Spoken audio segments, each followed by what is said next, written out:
자, 여러분 반갑습니다. 자, 이번 시간에 우리가 이제 그 영조와 정조, 탕평책, 그러면서 이제 조선 후기를 자, 마무리 지을 수 있도록 하겠습니다. 자, 교재는 자, 37쪽이 되겠고요. 자, 지난 시간에 우리가 봤었던 거에서, 여기 있는, 자, 조선이 자, 뭐 됐습니까? 자, 건국이 됐고요. 그죠? 자, 그 이후에 자, 통치체제가 정비가 될 겁니다. 그러면, 자, 통치체제가 자, 정비되는 과정에서 왕들이 없죠. 태종과 세조, 뭐죠? 육조, 직계제, 눈여겨보시라고 제가 말씀드렸죠. 자, 그 다음에, 자, 여기에서, 자, 뭐가 벌어지냐면, 사화라는 게 벌어졌습니다.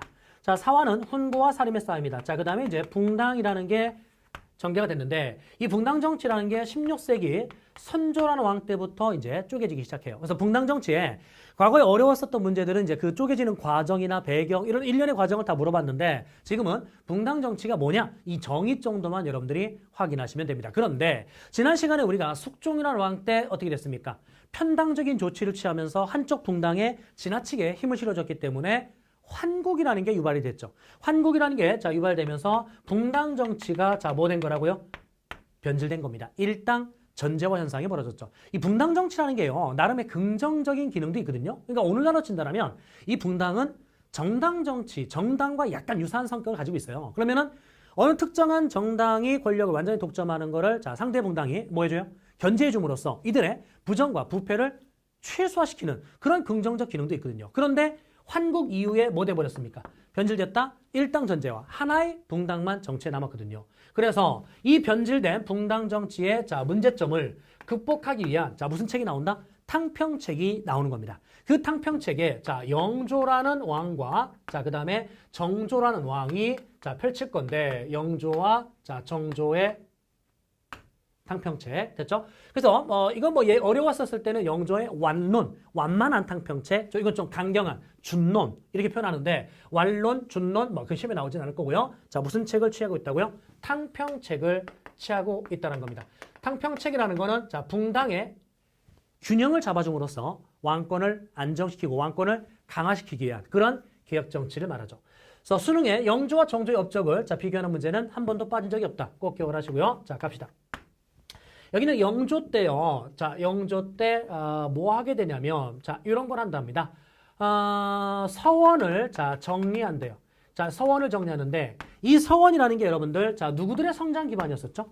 살인들의 성장 기반이잖아요. 그 살인들의 어떤 성장 기반의 씨앗을 자, 제거해 버리는 겁니다. 그래서 전체 서원을 100% 다 없앤 건 아니지만 자, 서원을 정리했다. 자, 두 번째 간다라면 살림의 자, 존재를 자, 부정할 건데 자, 살림의 존재를 자, 부정한다. 선생님, 살림이 뭔데요? 이 살림이라는 게 뭐냐면은요, 제야 정치인들. 그러니까 쉽게 얘기하면은 몸뚱아리는 자, 지방에 머물고 있으면서 현실 정치, 중앙 정치에 큰 영향력을 행사하는 자기 제자들이라든지 자기의 친구들한테 계속 이렇게 여론을 전달시켜서 정치에 나름 영향력을 행사하는 제야 정치인들. 자, 니들 시끄러. 중앙 공무원이 아니라면 정치에 너희들은 자, 개입하지 마라고 이제 그들의 존재를 부정해 버리는 거죠. 세 번째 간다라면 자, 법전을 편찬하는데 그 법전에 속대전을 편찬할 겁니다. 속대전을 편찬했다. 자, 보실까요? 앞에 강의에서요. 아마 조선의 법전 4개를 쌤이 기억하십시오라고 말씀드렸는데 정도전이 만든 조선 경국전 이거의 기본 모태를 해서 자, 성종 때 완성된, 즉 세조 때 시작되어서 성종 때 완성된 경국대전이라는 게 있죠. 자, 이걸 다시 편찬한 게 속대전입니다. 됐죠? 자, 그러면 정조 때 와서 자, 다시금 자, 무슨 통편이라는 게 편찬된다? 대전 통편. 자, 그리고 흥선대원군 때 대전 회통이라는 것도 자, 편찬이 되죠. 법전 이름은 꼭 기억을 해 두시기 바라고요. 자, 네 번째 간다라면 균역법이라는 거를 자, 실시합니다. 자, 균역법을 실시하는데 이 균역법은 여러분들 제가 심화 주제특강에서 다시 조선 후기의 수치체제를 정리한 게 있을 겁니다. 그 심화 내용을 한 번만 더 수강을 하시고요. 균역법은 이렇습니다.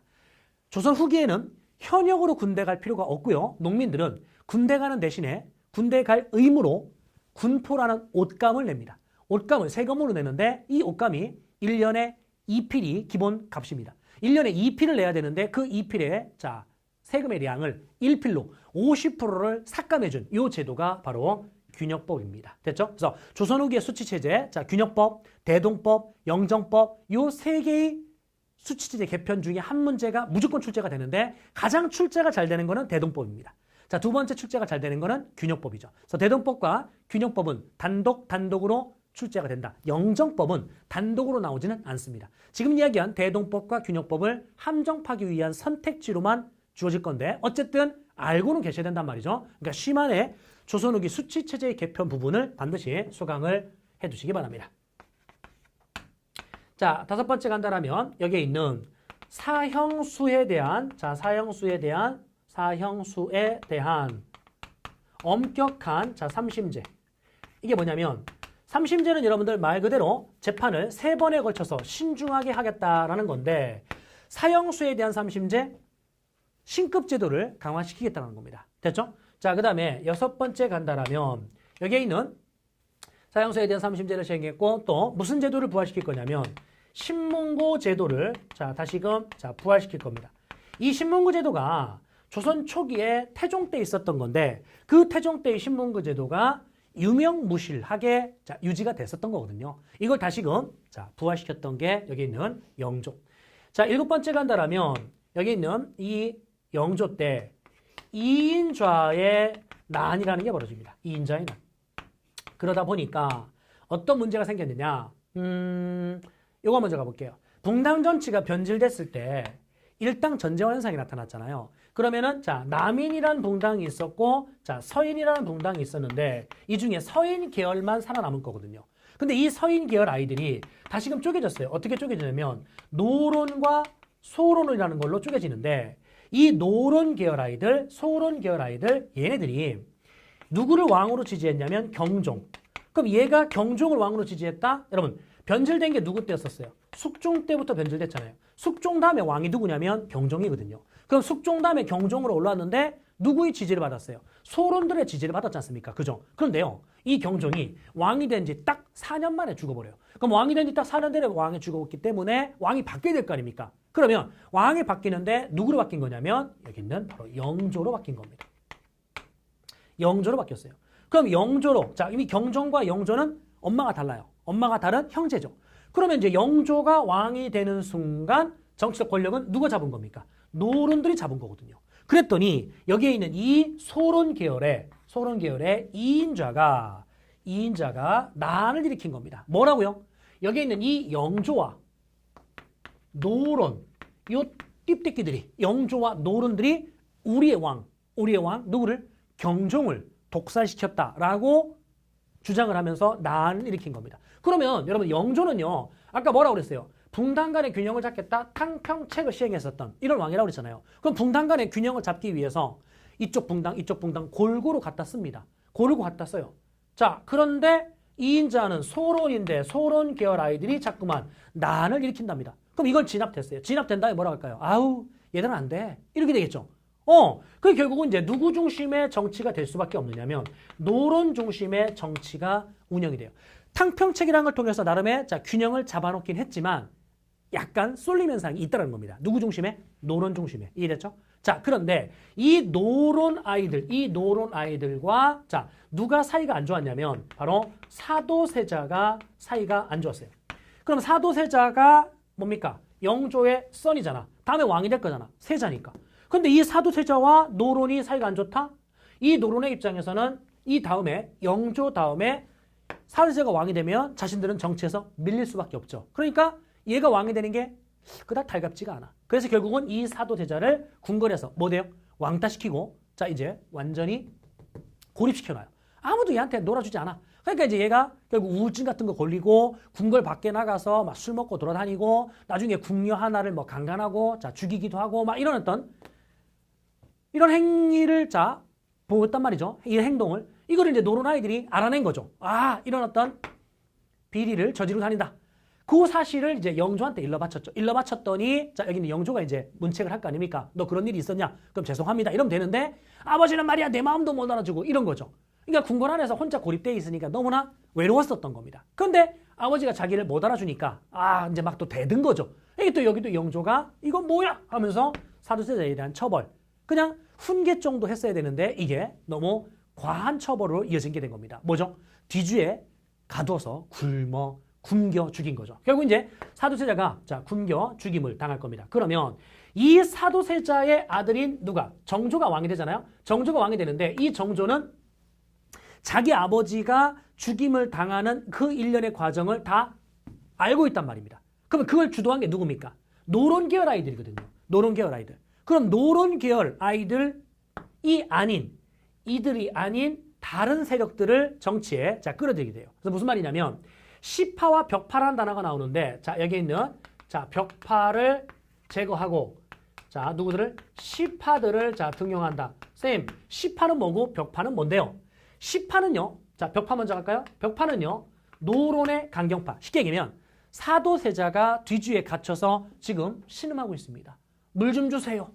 용서해 주세요. 밥 좀 주세요라고 막 이제 울며 통곡을 합니다. 그때 자 노론의 강경파들 까불더니 말이야. 나한테 되들어서 이렇게 된 거잖아. 라고 하면서 이 사도세자의 죽음을 당연시하는 아이들. 걔들이 벽파입니다. 자 그런데 이 사도세자의 죽음 과정에 일련의 과정에서 슬퍼하는 아이들 막 눈시울이 막 붉어졌어요. 그러니까 결국은 자기가 직접 사도세자를 이렇게 구해줄 수는 없지만 마음적으로 이거 너무 심한 거 아니야? 심한 거 아니야? 라고 슬퍼하면서 눈시울이 붉어지는 아이들. 그러면 시파라고 한다면 누구들이냐? 노론의 일부. 자, 그 다음에 소론 계열, 남인 계열. 자, 그리고 일부 노론. 이런 아이들이 바로 시파랍니다. 그럼 당연히 정조 입장에서는 자기 아버지의 죽음, 즉 사도세자의 죽음에 직접적인 자 연루되어 있는 누구들을 벽파를 당연히 뭐 시키고 축출시키고 누구를 시파를 갖다 쓸 수밖에 없죠. 근데 그 시파를 갖다 쓰는데 소론, 남인, 일부 노론 이 중에 누구를 가장 많이 갖다 썼겠습니까? 남인을 가장 많이 갖다 썼겠죠. 왜냐하면 소론이나 노론은 어느 계열에서 쪼개진 겁니까? 서인이라는 계열에서 쪼개진 거잖아요. 그죠? 그러니까 남인 계열 아이들을 가장 많이 썼죠. 자, 이 중에 대표적인 게 바로 정약용입니다. 이 정약용, 남인 계열이죠? 그랬을 때 정약용이요. 여러분들 뭡니까? 수원화성을 자 정조가 건설할 건데 이 수원화성을 건설할 때 그렇죠. 바로 정약용이 거중기를 자 이용했다. 발명했다. 이거죠. 당시 정약용은 중국에서 쓰여진 들어와 있었던 기기도서이라는 책이 있었는데 그 기기도서를 참조해서 거중기를 자 발명을 했고 이걸 이용해서 수원에 화성을 쌓았었던 겁니다. 예, 수원 화성. 이 성은요 원래 뭐가 목적이죠? 공격의 목적인가요? 방어가 목적인가요? 방어가 목적이죠. 근데 이 수원 화성은요 공격을 겸비할 수 있는 그러니까 단순한 방어만 하는 게 아니라 성 자체에 중간중간에 이렇게 돌출된 부분을 만들어놔요. 돌출된 부분을 만들어놔서 뭐까지 할 수 있는 적군이 근접했을 때 공격을 동시에 할 수 있는 그러한 시스템 이게 바로 수원 화성입니다. 자 거중기 하나 기억하시고요. 자 그다음에 네 번째 간다라면 이 정조가 노론의 벽파들을 다 밀어내고 정치에 이제 올라왔잖아요. 그러면은 여기 있는 이 노론의 벽파 입장에서는 정조가 왕이 돼버리면 결국은 아이고야 사도세자의 아들이니까 자신들이 정치에서 밀릴 거라는 걸 알았던 거죠. 그래서 결국 이제 왕이 되자마자 자 얘를 제거했잖아. 그럼 얘들이 어떻게 돼요? 제거되기 바로 직전에 이 정조가 왕이 올라오는 그 시점에서 왕위에 즉위하는 그 시점에서 자 이를 미리 뭐하자? 막아보자. 이런 거죠. 그러니까 암살을 하려고 합니다. 그러니까 여기는 정조를 암살 시도예요. 하지만 성공한다? 실패합니다. 실패했다. 그 이제 이 정조 입장에서는 암살의 어떤 그 살해 위협을 지금 받은 거잖아요. 안 되겠다. 내 몸은 내가 지켜야지. 이런 거죠. 그러니까 이제 보디가드를 좀 더 늘리는 겁니다. 그래. 짱용령을 설치하는데 짱용령은 보디가드죠. 보디가드, 친위부대를 설치합니다. 다섯 번째 간다라면 규장각을 자 설치하는데 자 이 규장각이라는 거는 왕실 도서관입니다. 자 왕실 도서관인데 규장각에 자 여러분들 제가 지난 시간에 한번 이야기했을 때 춘추관에서 역사책을 편찬했다. 그래서 그 보관하기 위해서 여러 곳에 분산시켰다. 그런데 이 규장각은 왕실 도서관이에요. 근데 그 왕실 도서관에 일하는 학자들을 정치에 이제 이용하는 거거든요. 그러니까 조선 초기에 있었던 세종과 비슷한 정책. 세종이 집현전이라는 기구를 만들어 놓고 그 학자들을 정치에 이렇게 이용했었던 거거든요. 그거와 비슷한 자 시스템이 바로 규장각이야. 그럼 여기 어쨌든 왕실 도서관이니까 책들을 보관할 때 이거와 똑같은 책을 바깥에다 하나 더 보관한 겁니다. 그럼 뭡니까 여러분들? 외규장각. 규장각이 어디에도 있다고요? 바깥에도 하나 있습니다. 그럼 외규장각이다. 요 외규장각이 어디에 있을까요? 강화도에 있는 거죠. 강화도에 있는데 나중에 프랑스가 강화도에 자 강화성을 1년 넘게 한 달 정도 점령을 하죠. 점령을 하고 그들을 우리가 격퇴시킬 때 도망갈 거 아닙니까? 그 프랑스가 도망갈 때 외규장각에 있는 많은 도서들을 약탈해 갑니다. 그게 바로 의궤죠. 의궤라는 게 뭐냐면 왕실의 어떤 행사를 그림과 설명으로 만들어 놓은, 오늘날로 친다라면 청와대 기록물, 이게 의궤인데 그 의궤 300여 권을 프랑스가 약탈해 가죠. 자, 그게 이제 최근 2012년 자, 요 무렵에 이제 자, 반환이 됐었던 거고요. 자, 어쨌든 자, 외규장각까지. 그다음에 규장각 검서관에 누구들을 등용하냐면 서울 출신의 학자들. 이 서울 출신의 자, 출신의 학자들을 자, 고용을 하는데 어디에? 규장각에. 그 서울 출신의 학자 이름 3명을 볼게요. 자, 교재에 보면 박제가, 유득궁, 이덕무라는 3분이 보일 겁니다. 그 중에 박제가와 자, 유득궁의 저서는 책 이름까지. 이덕무는요, 개인 시문집, 청장관전서라는 시문집을 남기는데 얘는 시험에 안 나와요. 그런데 박제가가 쓴 책, 뭘 썼죠? 박제가가 북학의라는 책을 썼어요. 근데 이 책 때문에 박제가 같은 세력들을 북학파라고 부를 겁니다. 자, 유득궁은요, 발해고라는 역사책을 썼습니다. 이 유득궁이 쓴 발해고에서 통일신라와 발해가 대치하고 있는 이 상황을 남북국 시대다라고 이제 표현을 했었던 게 유득궁이죠. 어쨌든 서울 출신의 학자들을 대규모 등용했다더라. 자, 7번째. 7번째 간다라면 자, 신해 통공 정책을 쓸 건데요. 신해 통공. 이 신해년에 허통을 해준 건데 자, 2가지 볼까요? 금난전권을 자, 폐지합니다. 금난전권이라는 게 뭐냐면 난전들을 금지하는 권한. 조선에는요, 여러분들 시전상인이 있어요. 이 시전상인이라고 하는 애들은 서울 종로에서 장사하는 국가의 허가받은 상인들입니다. 그러면 시전들이 이렇게 장사하는데 여기에 누가 뒀냐면 난전들이 있었답니다. 다시, 시전은 국가에게 세금을 내고 합법적으로 장사하는 상인입니다. 어디에서? 서울 종로에서. 근데 시전들이 장사할 때 그 주변에 잡상인들이 뜬 겁니다. 그 잡상인을 뭐라 불렀다? 난전이라 부릅니다. 그럼 오늘날로 뜬다라면 얘는 뭐냐면요, 건물에다가 자, 세금 내고 장사하는 자, 그러한 떡볶이집이야. 근데 얘는 뭐냐면 그 건물 바로 앞에 길가에서 포장마차에서 파는 포장마차 노점상 그 떡볶이집이야. 똑같이 떡볶이를 팔아. 학생들이 어디로 가? 여기로 간다는 거죠. 가격이 좀 더 싸거든. 그럼 얘 입장에서는요, 나는 국가에게 신고하고 세금도 내고 자, 건물세까지 내면서 이렇게 힘겹게 장사하는데 그 앞에 있는 노점상이 자, 학생들, 손님들을 다 독점해버린다? 열받죠? 그러니까 이제 국가한테 막 항의를 한 겁니다. 항의를 했더니 야, 그렇게 억울하면 네가 얘를 단속해 라고 국가가 시전들에게 권한을 준 겁니다. 누구한테? 시전들한테. 뭐를 단속할 수 있는? 잡상인들을 단속할 수 있는. 잡상인이 누구라고요? 난전. 그럼 이게 뭐라고요? 금난전권입니다. 그럼 금난전권이라는 게 조선 전기 때부터 이미 가지고 있었던 시전 상인들의 특권입니다. 그런데 정조가 신해 통공을 통해서 신해년에 허용을 해준 겁니다. 야, 난전들도 이제 합법이야.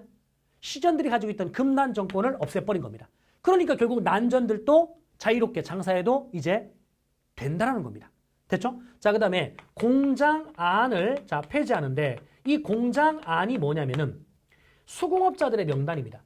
조선 전기에서부터 국가가 수공업자들을 자, 명단을 만들어 놓고 그들을 국가가 통제했었던 거거든요. 근데 그 수공업자들의 명단, 공장안 이거를 없앴어요.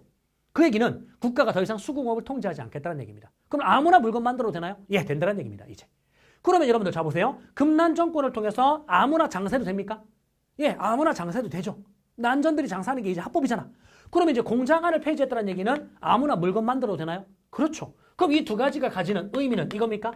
자유롭게 자, 뭐를? 상공업을 누구나 할 수 있게끔 허용해줬다. 자유 상공업을 뭐 시키고 있다?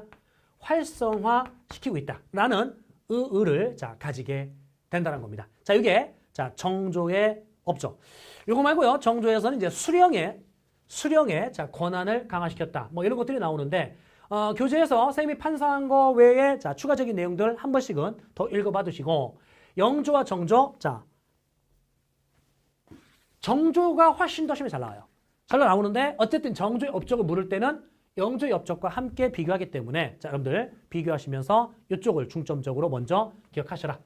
자, 갑시다. 그러면 정조가 딱 1800년에 죽을 겁니다. 그럼 정조가 딱 1800년에 죽으면서 나이 어린 왕들이 올라오는데 자, 이때 이걸 무슨 정치라고 표현할 거냐면 세도 정치라고 자, 표현을 해 보겠습니다. 세도 정치. 구조를 한 번만 잡아보고 가볼까요? 자, 구조를 가면 왕 이름을요, 여러분들 시험 문제 직접 다 묻진 않을 거예요. 그러니까 순서대로 왕 이름을 나열하라. 그래서 태정, 태세, 문단세 뭐 이거 다 안 외워도 됩니다.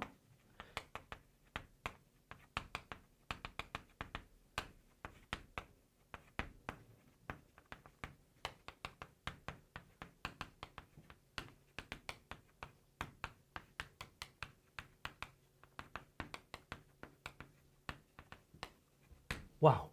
이거 안 해도 돼요, 여러분들. 자, 보십시오.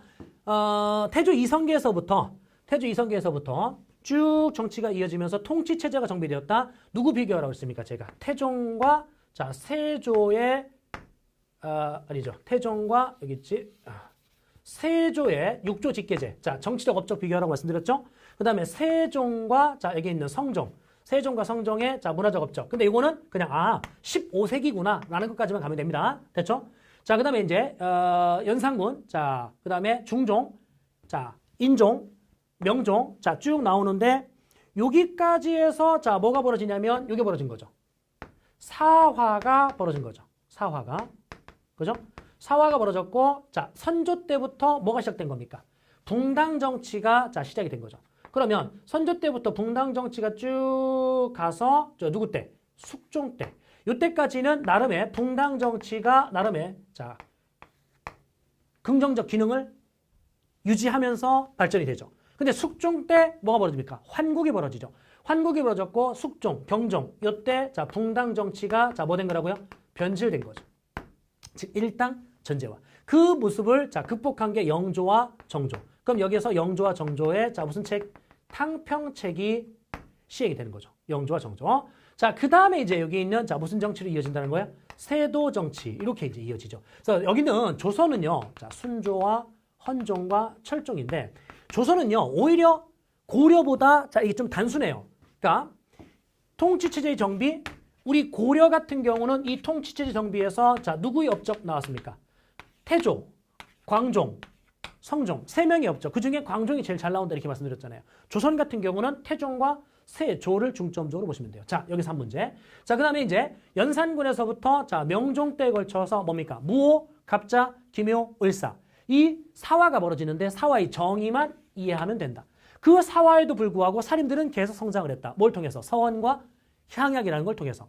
자, 그들이 정치에 남았고 훈구파들은 자연 도태된다. 맞죠? 자, 그래. 살인들끼리의 분열, 붕당. 붕당 정치는 16세기 선조, 임진왜란 바로 직전부터 붕당 정치가 시작됩니다. 그래서 나름대로 붕당 정치가 쭉 발전되다가 숙종이라는 왕 때 와서 붕당 정치가 변질돼 버리죠. 변질되면서 일당 전제화 현상. 자, 이제 이 일당 전제화 현상을 극복하기 위한 탕평책 그 이후에 자, 뭡니까? 세조 정치. 그러니까 이거죠.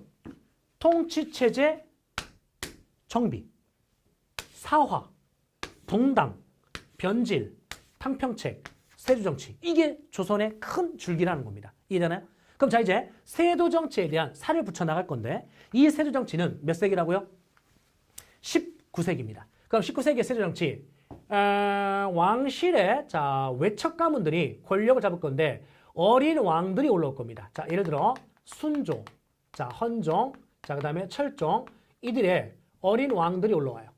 그랬을 때 1800년에서부터 1863년까지 왕실의 무슨 가문들이 자, 외척 가문의 자, 권력 장악.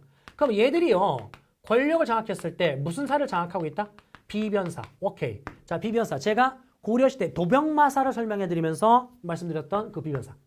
이 비변사는 이제 임진왜란 이후에 최고의 권력 기구가 됐는데 요걸 장악하고 있었던 게 자, 외척 가문들이죠.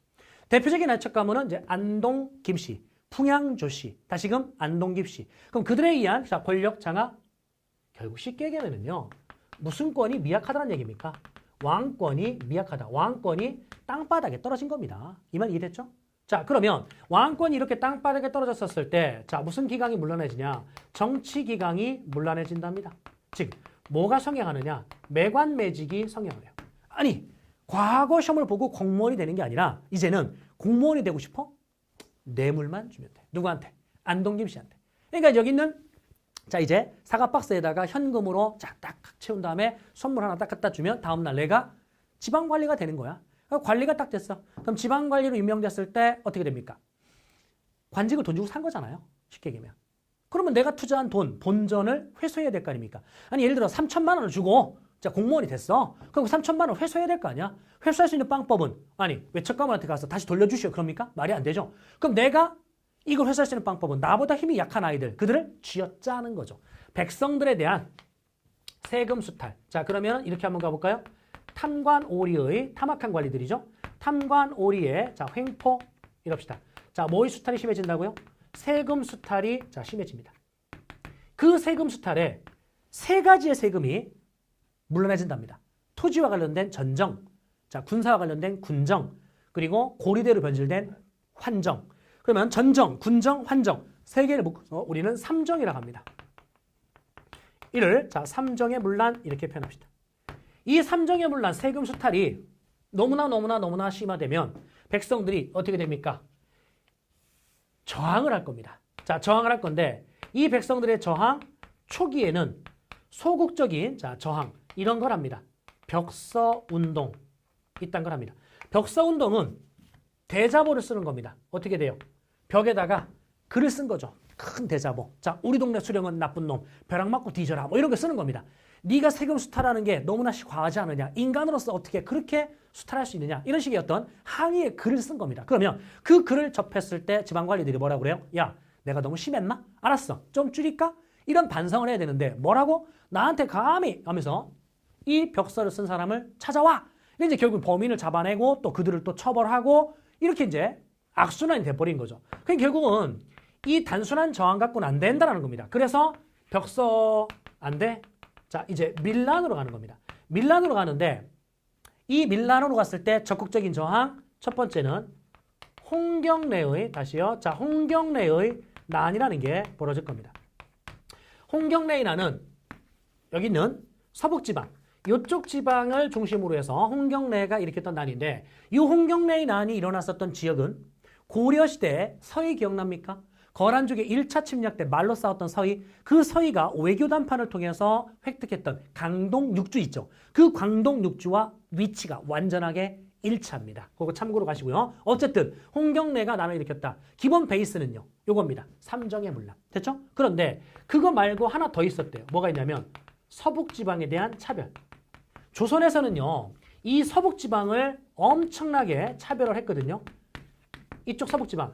차별의 이유는 여러 가지가 있어요. 이괄의 난이라는 반란이 벌어지는데 그 이괄의 난의 중심지가 이쪽 지역이었었거든요. 그러니까 국가 입장에서는 이괄의 난을 진압한 다음에 이 동네는 배신을 하는 놈들이 사는 마을 이렇게 낙인을 찍어버린 겁니다.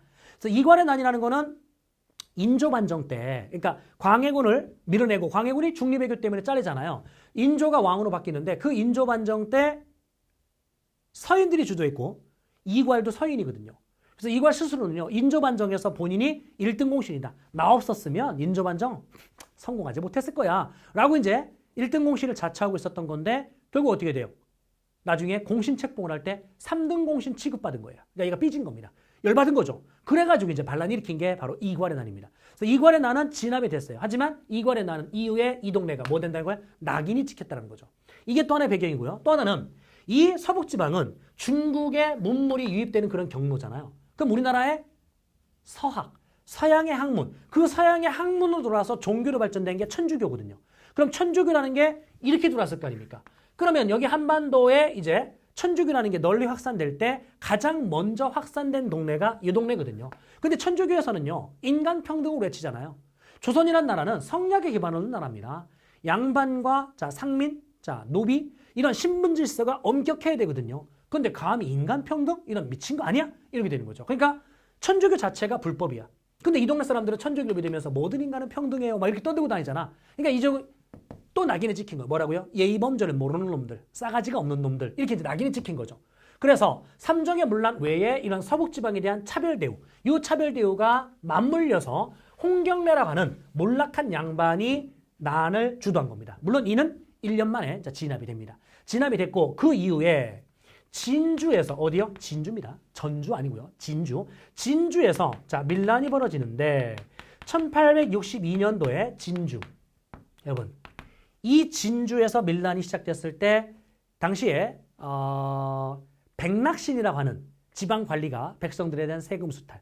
그래 결국은 참다 못해 이제 유계춘이라는 양반이 몰락한 양반입니다. 주도해서 난을 일으킵니다. 근데 이 진주 밀란이요 전국으로 확산돼요. 제주도까지. 그래서 전국으로 확산됐을 때 이 해가 임술년입니다. 그래서 이거를 임술 농민 봉기, 임술 농민 봉기라고도 표현을 하죠. 그러면 전국으로 지금 확산이 됐잖아요. 이때 중앙정부가 이거에 대한 대책, 중앙정부의 대책, 처음에는요, 뭐를요? 암행어사, 이딴 거를 파견해요. 세조정치 내내 암행어사를 파견하는데 문제는 암행어사로 파견된 얘들도 결국은 관직을 돈 주고 산 놈들이야. 그러니까 이제 지방에 와가지고 야 니네 동네 새끼들아 백성들이 너무 막 불만을 표출하는데 좀 적당히 좀 해먹어 이런 식으로 그냥 어떻게 돼요? 눈 감아주는 거죠. 결국은 이 암행어사 파견이 큰 성과를 거두지 못한 겁니다. 그러다 보니까 전국적 밀란으로까지 이렇게 이어진 거 아니겠습니까? 사태의 심각성을 이제야 깨달은 거죠. 그게 결국은 이제 경상도 진주까지 와서 당시에 박규수가 와요. 박규수. 조선 후기 실학자였었던 박지원 기억납니까? 그 박지원의 손자 박규수가 안핵사로 파견됩니다. 그래서 진주에 와요. 진주에 와가지고 뭐라 했냐면 야 니네 불만이 뭔데? 아시잖아요. 세금 수탈. 알았어. 이 세금의 물러남을 바로 잡아줄게. 그래 결국은 뭐 이정청이라는 걸 설치하느냐. 삼정이정청이라는 거를 설치해요. 삼정이정청이라는 거를 설치해 주는데 이 삼정이정청 설치 이것이 60년 동안 누적된 물러남을 한순간에 해결할 수 없겠죠. 됐죠? 그래서 삼정이정청을 통해서 어느 정도 이제 문제점을 해결해 나가고 있는 중에 결국은 왕이 바뀌어버려요. 누구로? 고종으로 바뀌어버립니다. 그러면 고종으로 왕이 바뀌었는데 이 고종이 12살입니다. 나이가 너무 어려. 고종이 나이가 너무 어리기 때문에 누가 대신 권력을 잡냐면 흥선대원군이 대신 권력을 잡게 됩니다. 그럼 흥선대원군이 권력을 대신 잡아서 세도 정치의 물러남, 이 물러남의 근본적 출발점이 뭘까? 사회 혼란이 이렇게 지속되는 이유가 뭘까라고 이제 분석을 했겠죠. 결론은 그렇죠. 무슨 건이 미약하기 때문에 왕권이 미약하기 때문에. 그래서 흥선대원군의 개혁 정치는 무슨 건을 강화시키기 위한 왕권을 강화시키기 위한 그러한 개혁 정책을 펼친다는 겁니다. 그래서 흥선대원군은 왕권 강화를 위한 개혁 정치를 펼쳤다. 이 부분은 뒤에서 우리가 연결을 좀 지어야 되는데 잠깐만요. 흥선대원군의 개혁 정치. 일단 기본은 왕권 강화입니다. 하나 더 본다면 흥선대원군은 이 당시에 서양의 어떤 접근이 지속되면서 통상을 요구하거든요. 그 통상 요구에 대해서 결론은 이겁니다. 통상을 수교하자. 통상 수교 거부 정책이라는 걸 씁니다. 서양과의 수교를 하지 않겠다라고 이제 거부하는 거죠. 그래서 대내적으로는 왕권 강화를 위한 개혁 정치를 펼치고 있고 대외적으로는 서양과의 통상을 거부하는 정책. 요거의 한계점은 뭐냐면 우리나라의 근대화를 조금 지연시켰다라는 한계점을 가지고 있죠. 그래서 흥선대원군의 개혁 정치, 그거 이후에 이제 무슨 조약? 강화도 조약. 이제부터는 이제 근현대로 넘어갈 거거든요. 그래서 여기 강의는 쌤이 다음 강의에서 이어서 보기로 하고 지금 남은 부분에서 보십시오. 37쪽에 영조와 정조 엽적 왕별표 때리시고요. 밑에 서울 출신 어쩌고 나와 있는 거에서 두 명은 이름 꼭 기억하라고 그랬습니다. 박재가와 이득공. 그 다음에 오군영의 명칭 변화라고 되어 있는데 거기다가 조금만 쓸게요. 뭐냐면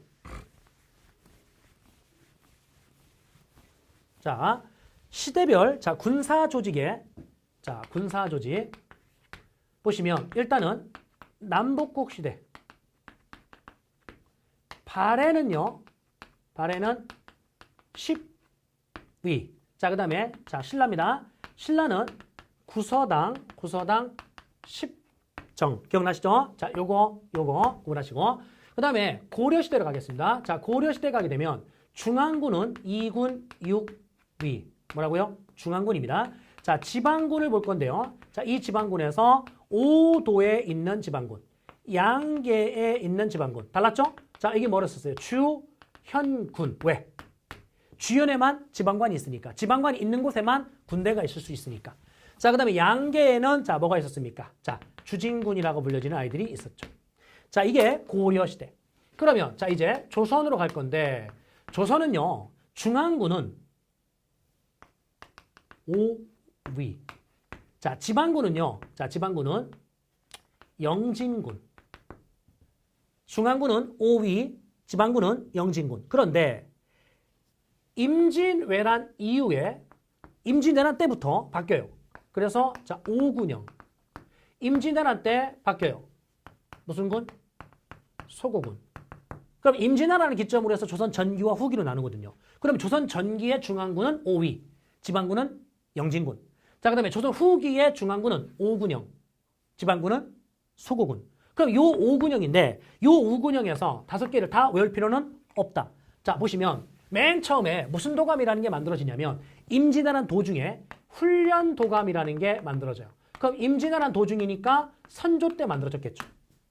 훈련 도감, 도감이란 말로 끝나면 임시기구입니다. 그럼 훈련이 뭐예요? 조총부대. 그렇죠. 임진왜란 때 일본이 조총부대를 앞세우고 들어왔거든요.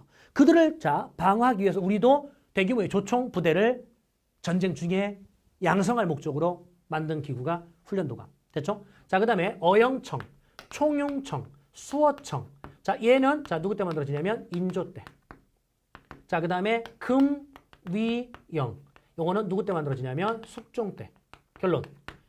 5군형이죠. 훈련도감, 어영청, 총용청, 수어청, 금위영. 다 외울 필요 없다. 그나마 하나 갈 거는 요거 하나 기억해라. 5개 다 외울 필요 없고 그러면 왕들이 다르죠? 그럼 결국 뭐냐면 이 5군형이라는 중앙군의 시스템, 조선 후기인데요. 계획적으로 만든 게 아니라 필요할 때마다 하나씩 만들다 보니까 5군형이 된 거예요.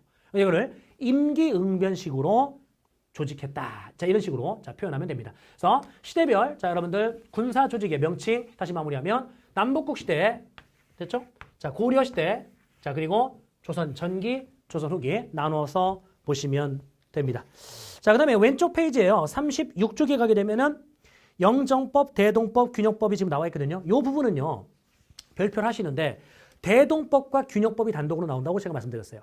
자, 그러면 이 개념에 대한 부분을 좀 더 심화적인 내용으로 수강을 하고 싶으면 쌤의 그 쌤 페이지에서 한국사 쪽에 특강으로 따로 찍어놓은 게 있을 거예요. 주제별 특강.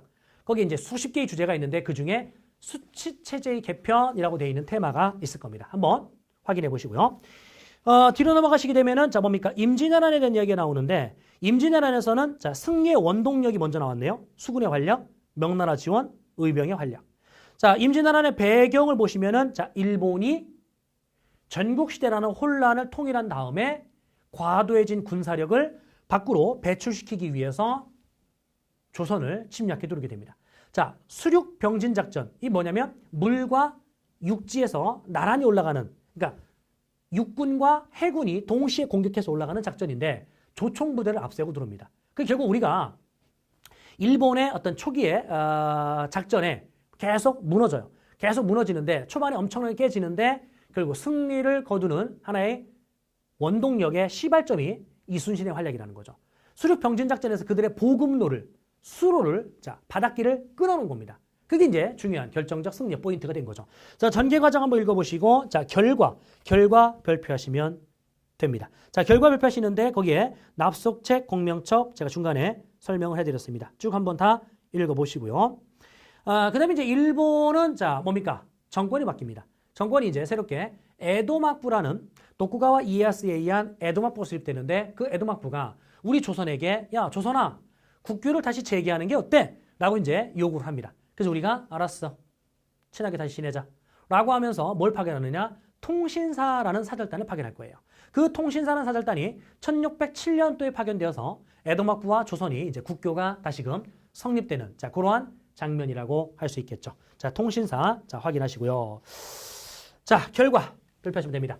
그 다음에 오른쪽 페이지 가게 되면 조선 후기에 조선 후기에 뭐가 나오냐면 실학이라는 게 나와요.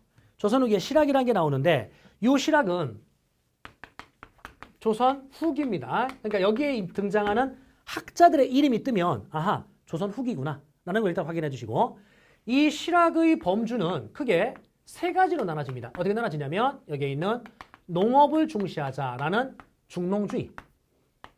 자, 그 다음에 상공업을 기본으로 가야 된다. 중상주의. 자, 그 다음에 나라의 학문. 자, 국학. 이렇게 이제 나눠지는데 중농주의의 자, 대표 선수는 누가 보입니까, 여러분들? 유형원이 보이죠. 되나요? 그 다음에 이익이 보일 거고요. 자, 그리고 정약용이 자, 보입니다. 자, 유형원, 이익, 정약용. 이 중에 정약용 별표하시면 되고요. 이들의 공통점은 농업을 중심으로 가자. 뭐를 육성하자고 주장했냐면 자영농을 육성을 하자라고 주장을 해요. 자영농. 농민 생활이 안정돼야만 즉 백성들 대다수가 이 당시에 농민들이기 때문에 그러니까 직업이 다양하지가 않아요. 농업 중심의 사회였거든. 그러다 보니까 농민 생활이 안정돼야만 백성 생활이 안정되는 거고 그래야만 국가가 안정된다. 이런 거죠. 그래서 유형원, 이 정약용의 공통점은 자영농을 육성하자. 유형원. 이 유형원이 주장한 균전론, 한전론, 자, 그 다음에 여전론, 정전론. 일단은요, 균전론을 먼저 간다라면 백성들한테 균등하게 토지를 나눠주는 겁니다. 균등하게 토지를 나눠줘. 약간의 어떤 한계점은 유형원은 중농주의의 선구자라고 하는데 한계점은 이런 겁니다. 사농공상, 직업에 따라서 선비는 선비의 몫으로 농민은 농민답게, 수공업자는 수공업자, 상인은 상인. 그 직업이라든지 신분에 따라서 토지의 지급량을 달리 차등적으로 지급하자. 어쨌든 농민들한테 토지를 줍니다. 균등하게. 뭐를 육성하기 위해서? 자영농을 육성하기 위해서. 근데 이익 같은 경우는요. 야, 농민들한테 토지 주면 뭐 할 건데? 게을러 터진 농민들은 토지 주면 어떻게 돼? 겨울에 계속 어떻게 놀 때 노름에 빠지고 이러면서 자기 받은 토지를 담보로 해서 노름에 다 탕진할 거야. 그럼 내년도에 또 토지가 없네? 그럼 또 주면 돼? 그런 식으로 가면 줬다 다시 줬다 다시 이게 뭐 하는 짓이야? 토지를 나눠주되 이 토지를 영업전이라는 이름으로 주자. 농민들한테 토지를 줄 거야. 근데 그 토지 이름을 뭐라고? 영업전. 근데 그 영업전이라는 이름의 토지는 제한을 할 거야. 뭘 제한할 거냐면 거래를 제한할 거야. 제한할 거야. 사지도 팔지도 못하게끔 매매를 아예 금지시키는 거야. 그럼 농민한테 토지를 줬어. 근데 그 토지를 가지고 어떻게 돼요? 농사 짓고 살아라 이거잖아. 근데 얘가 이거를 자 팔고 싶어. 목돈이 필요해. 근데 이 토지는 법적으로 팔지 못하거든. 그럼 결국 팔지 못하니까 어쨌든 그 토지는 계속 가지고 있는 거잖아. 그럼 결국 농민들이 굶주려 죽지는 않을 것이다. 라는 게 이익의 생각이죠. 정약용은요. 처음에 여전론이라는 걸 주장해요. 여전론이라는 건 뭐냐면 집단농장. 마르크스가 얘기하는 그 집단농장. 근데 집단농장에서 야 열심히 일하거나 대충 일하거나 분배의 몫은 똑같다. 시간만 때우면 된다. 그러니까 애들이 생산성이 떨어진다라는 걸 인식하게 돼요. 그래서 결국 이제 차선책으로 정전제. 이 정전론이라는 게 정자가 우물정자거든요. 그러니까 토지를 우물정자 형태로 나눠주고 A, B, C, D, E, F, G, H 농민들에게 토지를 줘요.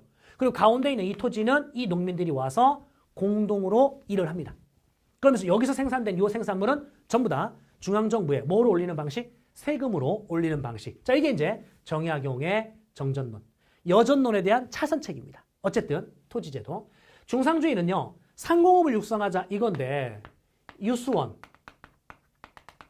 홍대용, 박지원, 박재가 얘들은 공통적으로 이겁니다.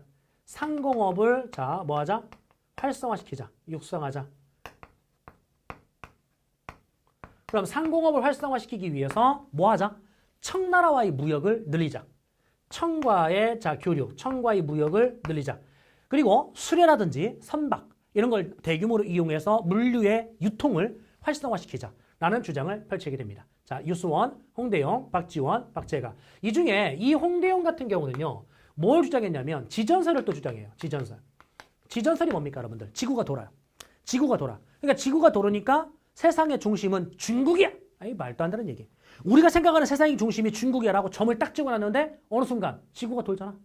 그럼 여기가 중심이라 했는데 돌았네. 위치가 바뀌네. 그러니까 결국은 세상의 중심은 있을 수 없는 거예요. 지구는 계속 도니까. 그러니까 우리가 기존에 갖고 있었던 중국 중심의 세계관, 이것을 이제 비판한 겁니다. 그래서 여기는 이 홍대원 같은 경우는 중국 중심의 세계관을 극복하는 것만이, 그러면 세상을 중심으로 바라보는, 중국을 바라보는 이 관점이 성리학으로 인해서 강화된 거거든요. 그래서 뭐라고요? 중국 중심의 세계관을 극복하자. 즉 성리학 중심의 세계관을 극복하는 것만이 부국강병의 지름길이다 라고 주장했던 게 홍대영. 자, 그다음에 박지원. 이 박지원이 중상주의의 대표 선수인데 박지원의 제자가 바로 박제가입니다. 이 박제가 같은 경우는 뭐라고요? 제자입니다. 제자. 제자인데 박제가가 청남에 갔다 와서 무슨 의란 책을 썼다? 북학의. 기억나요? 서울 출신의 박제가. 그래서 이들을 북학파라고도 부르죠. 그리고 하나 더 간다면 박지원의 손자가 누구냐면 박지원입니다. 박지원의 손자가 박지원이 아니라 박규수. 미안해. 요건 제자야. 요건 제자고 박지원의 손자가 박규수인데 이 박규수가 우리나라 초기에 무슨 사상가야? 우리나라 초기에 자 개화 사상가입니다. 그럼 개화 사상가. 우리나라의 개화 사상은 조선 후기에 중상주의의 영향을 받았다라는 거죠. 자, 국학을 가게 되면은요. 국학에서는 자, 국어 연구. 국어. 자, 지리, 역사, 의학, 나라의 학문. 이런 것들을 이제 연구하죠. 그래서 지리에 가게 되면은 뭐 보입니까? 이중환의 택리지, 김정우의 대동여지도. 자, 역사책으로 가게 되면은 자, 유득공의 발해고. 이런 책들이 나올 겁니다. 안정복의 동사강목 이런 책들이 보일 거고, 의학으로 간다라면 허준의 무슨 보감? 동의보감. 허준의 동의보감에서는요. 허준이 강조했었던 게 이겁니다. 아픈 다음에 치료하려고 하지 말고 아프기 전에 예방을 먼저 해라. 즉 예방의학. 손을 잘 씻고 뭐 이런 거죠. 자, 그다음에 이재마의 동의 수세 보원이라는 책이 나오는데 이재마가 강조했었던 건 뭐냐면 사상의학. 사람들의 체질은 네 가지다. 태양인, 태음인, 소양인, 소음인. 따라서 체질이 다르기 때문에 치료의 방법도 달리해야 된다라는 거죠. 그래서 여기에 있는 그 실학은 조선 후기에 유행했었던 거고 현실 정치에 크게 반영되진 않아요. 현실 정치에 크게 반영되진 않았지만 어쨌든 실학의 범주를 다시 우리가 확인해 보면 중농주의, 중상주의, 국학이라는 게 있다. 국학에는 이런 것들을 우리가 국학이라고 한다. 그래서 학자들의 이름 정도는 한 번씩은 읽어보셔야 됩니다. 왜냐하면 여기 등장하는 이름, 요걸 가지고 제시문을 주어서 이게 어느 시기냐. 그럼 이런 단어들이 뜨면 언제? 그렇지. 조선 후기의 상황이다라는 걸 여러분들이 확인할 수 있다는 거죠. 자, 요 정도 해서요. 자, 조선의 발전을 다 마무리 지었고, 뒷장에 가게 되면 42쪽에 세두정치가 보입니다. 세두정치에서 홍경래인란, 진주밀란. 자, 두 가지는 자, 발표를 하겠습니다. 그리고 나면 이제 오른쪽에 자, 뭡니까? 근대 국가의 특징. 자, 그다음에 흥선대원군의 자, 정치. 자, 이런 부분이 나오는데 43쪽에서 흥선대원군의 왕권 강화 정책. 그리고 46쪽에서 흥선대원군의 통상수교 거부 정책. 자, 여기서부터 이제 쌤이 근현대로 분류해서 강화도 조약과 함께 연계시켜서 다음 강의에 진행을 할 수 있도록 하겠습니다.